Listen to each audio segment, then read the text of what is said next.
සමහර කෙනෙකුගේ ඇස් පේන්නේ නැහැ. සමහර කෙනෙකුට හොඳට පේනවා.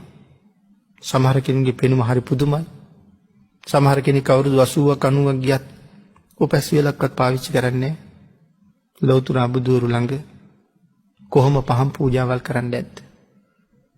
ඒ වගේ පෙනුමක් ලබන්න. දීපදෝ හෝති චක්කුදෝ කියලා සඳහන් කළේ. අද මිත්‍යා දෘෂ්ටික කෙනෙකුටත් එහෙම ඇස් තියෙනවා. හැබැයි ඒ බුදුරජාණන් වහන්සේ ඉඳම තමයි. ඒ කාරණාවක් වෙනම කතා කරමු. වෙනම ප්‍රාර්ථනාවක් තියෙන්න ඕනේ ඒ තත්ත්වෙ මිදෙන්න. එහෙනම් අපිට හොඳට පේන ඇස් හම්බුනේ බුද්ධ පූජාවක් ඉඳමයි.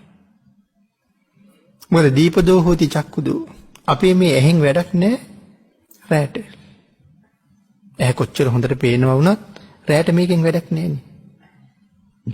රැට මේ ඇහෙන් ප්‍රයෝජනයක් ගන්න නම් පහනක් දැල්ව ගන්නම වෙනවා. එහෙම නැත්නම් ඇහෙන් වැඩක් නැහැ. පහනක් දැල්ලුවොත් එහෙන් ආපහු වැඩ ගන්න පුළුවන්.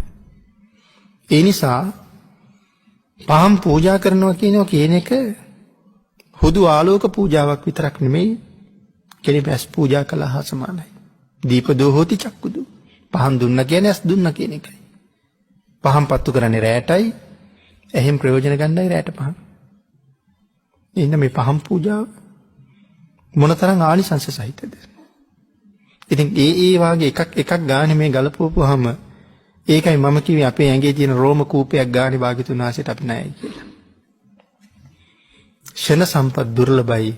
දුර්ලභ ෂණ සම්පත් ඔබට මට දුර්ලභ වෙලා නැත්තේ භාග්‍යතුන් වහන්සේ නිසාම තමයි.